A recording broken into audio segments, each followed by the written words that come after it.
Well, hey guys. So a couple of changes. For now, I still have the Grom, but I am selling this to a friend because I no longer really ride it. And I've been basically into electric bikes the past about 2 months or so. So I just a couple like a background. I was into electric bikes a very long time ago. You probably see my channel, and but that was like 3 4 years ago. And since then, electric bikes have come a long way, both in price and performance, and also just what you get. So for this bike is actually a piece of shit. It is a first generation, so e-bike. This is 36 volt, 8 amp hour battery. I usually I pedal assist a lot, so this can take me like maybe 20 miles round trip before I need to charge it. Before it's like it'll drop it below like 40%, and then I could probably do 30 miles round trip. But obviously, at that point you need to charge it, and this is with pedaling at around 12 miles per hour, pedal assist 2. So this is a really nice looking bike. I still really like it. It's just too slow. The range is not great. So I just got this thing. This, I believe, is the cheapest long range folding bike you can possibly get. It's the I don't know what the brand name is. What's the brand name of this thing called? Well, it's a Surnat. I think it's the Victrip Surnat bike. I got it for $670. I'm pretty sure if you wait for Black Friday, you can get it even cheaper. But I wanted to get it before a trip to up north to the Dallas, and it has a big ass battery. It has a 48 volt, 32 amp hour battery. The charger is 5.5 amps or 5 amps, and yeah, I just put it together. It was incredibly easy to put together. There was only one really bad thing about the damage. There was a damage to the bike. Look at this box. Look how small this box is. This box is really small. So you can imagine that if the bike fits here, it can easily fit in this SUV here and easily fit in a sedan, a small sedan, which is pretty much what I'm going to try to put. I'm going to try to put this bike here and this bike here in a sedan for me and my brother to go on adventures. And I also have this death trap. This is another folding bike, but it's completely manual. The brakes are really bad. There's only brakes in the front, and it's really, really bad. So this is a death trap. I won't let anyone. I'm not gonna sell this bike because if I sell this bike to someone, it's literally a death trap. So I usually, if I have more people coming, I'll ride this bike. Or if they're gonna ride it, they need to ride it at like a non-rolling or non-hilly area because it is a death trap. The brakes on here are pretty good. So if people are interested, I think I don't claim to be an expert on e-bikes, but I have built batteries packs from from the cells themselves. So I think I know a little bit. And really, a lot of the reviewers online, they just don't know what they're talking about in terms of like battery consumption and the types of batteries and what's local. I know this is a cheap ass bike. So this battery, it's gonna be no name brand Chinese, hopefully automotive sales sells. So I need to actually look up that website, and I want to see what the actual batteries that are in here and like the performance specifications on here. So this is a 32 amp. They have 60 amp hours, and there's even an 82 amp hour e-bike out there at the moment. I think just talking about the bike itself, this front brake, I think that's probably better. This was before that little thing. It's a cheap bike. It's all manual mechanical disc brakes. They're fine.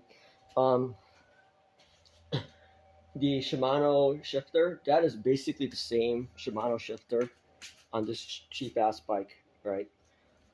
There's a little bit of grating noise in the shifting. I needed to adjust the derailleur a little bit. That's not too difficult to do. But obviously, it's a cheap bike. You get what you paid for.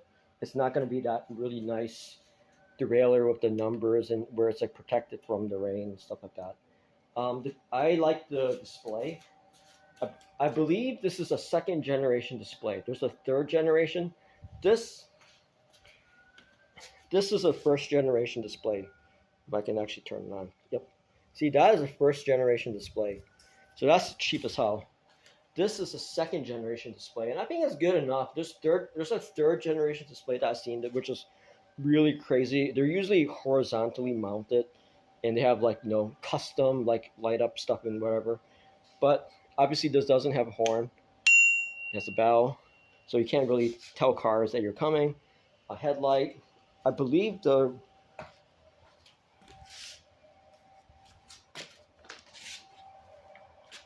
yeah when you so the rear light doesn't come on automatically, but when you do pull the brake lever, it actually does light up. Which is a huge plus.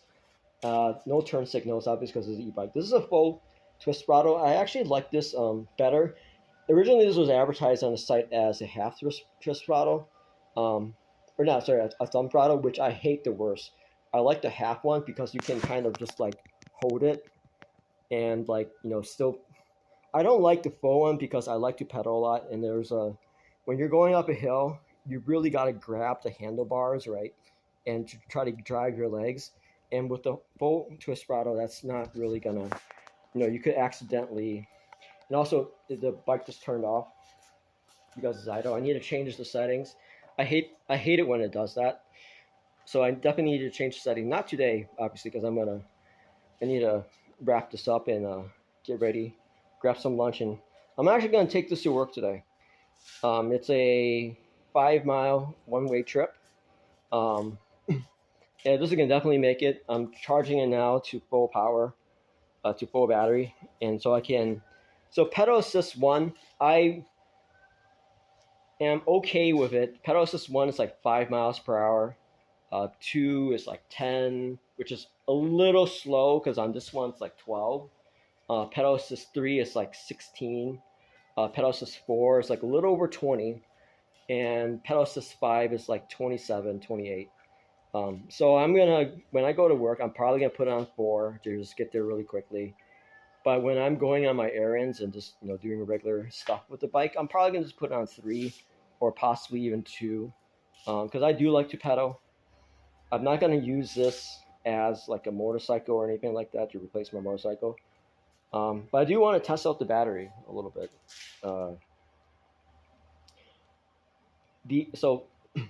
The thing about e-bikes, and I think a lot of reviewers don't understand this, is that the motor of the e-bike or the engine of the e-bike is not only the motor.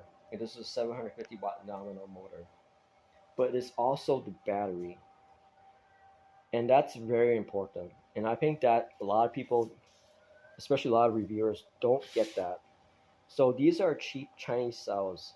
There was I forgot what it's called. There was like another folding bike for this. I got it for 650. There was another folding bike for 13. It's basically twice as much, but it had a Panasonic cells in it, and it's about the same density of about the same watt hours. So that is infinitely better than this bike. If I were not really budget conscious, I would definitely get that bike. Well, okay, there's a couple of things. That bike is a little bit bigger than this one. This one's the smallest, also the smallest folding e-bike with a big battery. So that's a big plus. But that's a huge difference. A Panasonic cell and a Chinese cell is very different. So what happens is like your advertised range, right? That really means nothing because it is a Chinese cell, and you don't know. I mean, obviously this is going to last quite a little bit. I'm hoping to ride this for 2 years or so, maybe even more. But I would rather have, like, if I had to pay extra $200, I would rather have the Panasonic cells. If money wasn't that, if my range was like 700, this is like 650 to 1500, right? I would definitely get the Panasonic cells because, again, the engine of the bike is not only the motor. Obviously, it's the control. Okay, it's the controller too, but the controller you can beef up pretty easily. It is the motor and the battery. If the battery is not good enough, or the cells are not good enough, or they're straining a lot to push the motor to, like, the max speed, then you're gonna have problems later on. And I think a lot of the reviewers, they take the bike out for, like one, um, for like one ride or something like that. That is not realistic. The realistic stuff is 5 month, 2 month reviews, 5 month reviews, 1,000 mile reviews, because you got to understand, like, especially what the battery is, how the battery lasts. And I'm not gonna stress the battery that much. I'm not gonna go max speed a lot, but because I like to pedal. But that is important. If you are a person that just wants to go max speed all the time and think that you're going to get those numbers from the e-bike company, you definitely need to think about the quality of the batteries that you're getting. And here I understand that, you know, this is a cheap ass e-bike. There's a cheap battery built, and they built a cheap e-bike around that battery.